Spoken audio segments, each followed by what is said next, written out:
Hello, नमस्कार दोस्तों। आज हम बात करेंगे सेंट्रल बैंक ऑफ इंडिया के बारे में और जानेंगे इसके इम्पोर्टेंट सपोर्ट लेवल के बारे में।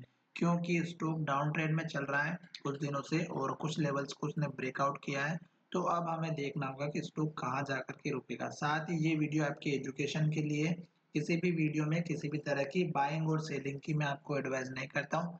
फिर भी दोस्तों, अगर आप ट्रेड करते हैं तो अपने फाइनेंशियल एडवाइजर से जरूर कंसल्ट करें। साथ ही अगर आपने सेंट्रल बैंक के स्टॉक ले रखे हैं तो सबसे पहले हमारे चैनल को सब्सक्राइब कर लीजिएगा ताकि आपको लेटेस्ट अपडेट या सपोर्ट टारगेट स्टॉप लॉस मिल सके।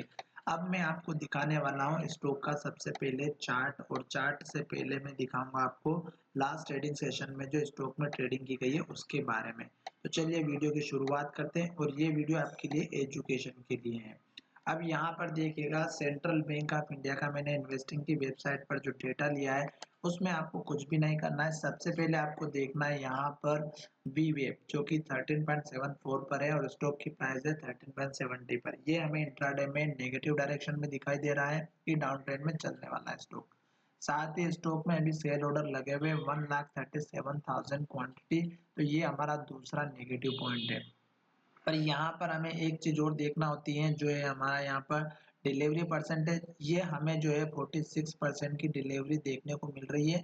तो ये एक हमारे लिए पॉजिटिव पॉइंट है। पर अभी हमें ट्रेंड को भी देखना है दोस्तों। अगर ट्रेंड भी हमारा तीनों एक साथ मिल जाते हैं तो हमें जो है ट्रेंड की तरफ चलना होगा। तो अभी ट्रेंड देखिएगा, स्टॉक में डाउन ट्रेंड चल रहा है, यहाँ से लेके यहाँ तक अप ट्रेंड चल रहा था। मैंने आपको अप ट्रेंड कैसे चेक करना है ये भी बताया था। देखिएगा कि यहाँ पर लास्ट का लो यहाँ पर बना था 10 रुपए 10 पैसे का, और यही लो हमारा पिछला बिना हुआ था 10 रुपए 10 पैसे का। फिर स्टॉक ने ऊपर लो बनाया, फिर स्टॉक ने ऊपर लो बनाया, फिर स्टॉक ने ऊपर लो बनाया, और उसके बाद स्टॉक ऊपर चलता गया, और उसके बाद स्टॉक ने लो यहाँ पर बनाया था 2 दिन की गिरावट के साथ में।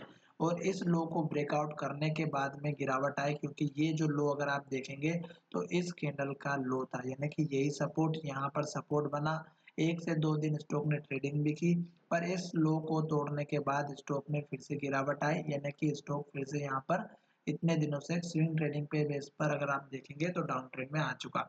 अगर आप लॉन्ग टर्म बेसिस पर देखते हैं तो स्टॉक अप ट्रेंड में चल रहा है, क्योंकि स्टॉक ने जो है यहाँ पर जिस तरह से अप ट्रेंड दिया है उसी तरह कहीं ना कहीं डाउन ट्रेंड आने के बाद स्टॉक रुकेगा जरूर। तो यहाँ पर जहाँ पर रुकने की कोशिश करेगा वो मैं आपको लेवल बताने वाला हूँ। और जब तक स्टॉक अगर रेड कैंडल बनाता है और हर दिन एक नया लो बनाता है, जैसे कि स्टॉक ने इस लो को ब्रेक किया, फिर यहाँ पर एक नई कैंडल का लो बना, फिर एक नई कैंडल का लो बना, फिर नई कैंडल का लो बना, पर लास्ट कैंडल अगर आप देखेंगे तो थोड़ा सा आपको दिखाई देगा कि स्टॉक में हल्की सी रिकवरी भी आई है एंड ऑफ द डे में। तो यहाँ पर मैं आपको दिखा देता हूँ कि अगर लास्ट ट्रेडिंग सेशन की जो कैंडल का लो बना है 1350 का, अगर ये लो नहीं टूटता है तो स्टॉक में फिर से एक अप ट्रेंड आ सकता है। उस केस में आपको टारगेट कौन सा रहेगा वो भी मैं आपको बताऊंगा, पर अभी फिलहाल हम देख लेते हैं कि अगर इस कैंडल का लो ब्रेक होता है तो स्टॉक में आपका सपोर्ट लेवल कौन सा रहेगा। तो यहाँ पर देखिएगा, इस कैंडल का जो हाई दिखाई दे रहा है ये आप अपना जो है लेकर के चल सकते हैं। सपोर्ट लेवल 13 रुपए 25 पैसे का हाई है, ये आपका लेवल रहेगा। और दूसरा रहेगा इस कैंडल का लो, बहुत ही स्ट्रॉन्ग लेवल है यहाँ पर इस कैंडल का लो 13 रुपए का। तो 13 रुपए से 13.25 के बीच में आपका एक सपोर्ट लेवल हो जाएगा। उसके बाद में मैं आपको दूसरे वीडियो में बताऊंगा कि अगर स्टॉक इस सपोर्ट लेवल को ब्रेक करके नीचे जाएगा तो मैं आपको उसके बाद में बता दूंगा। फिलहाल मैं आपको डेली अपडेट करता रहूंगा। इस कैंडल का जो लो बना है यहाँ पर आपको देखना है कि स्टॉक इस कैंडल के लो को भी ब्रेक करनी चाहिए या नहीं, क्योंकि 46% की डिलीवरी बहुत अच्छी होती है।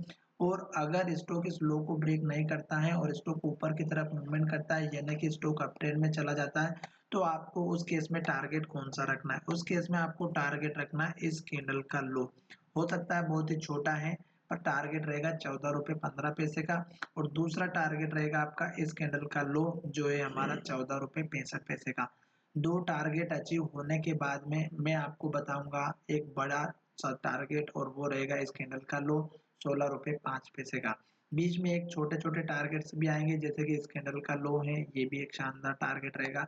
और अभी स्टॉक डाउन ट्रेंड में चल रहा है, और साथ ही अगर आप लॉन्ग टर्म बेसिस पर काम करते हैं तो स्टॉक अप ट्रेंड में भी चल रहा है। ठीक है, क्यों? क्योंकि लास्ट का जो लो था हमारा यहाँ पर बना हुआ है, और उसके बाद स्टॉक ने हाई यहाँ ब्रेक किया, फिर नया हाई यहाँ पर बनाए और साथ ही में हमारी एक बनेगी सपोर्ट या ट्रेंड लाइन, जो मैं आपको खुद बना करके बताने वाला हूँ।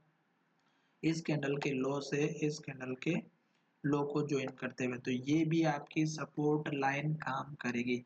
तो दोस्तों ये वीडियो आपके लिए एजुकेशन के लिए था और किसी भी वीडियो में किसी भी तरह की बाइंग सेलिंग की मैं आपको एडवाइस नहीं करता हूँ। फिर भी अगर आप ट्रेड करते हैं तो अपने फाइनेंशियल एडवाइजर से जरूर कंसल्ट करें और साथ ही दोस्तों जब तक कैंडल रेड बन रही है तब तक आपको नई फ्रेश बाइंग नहीं करना चाहिए। चलिए वीडियो को यहीं विराम करते, धन्यवाद दोस्तों, मिलेंगे नए वीडियो में।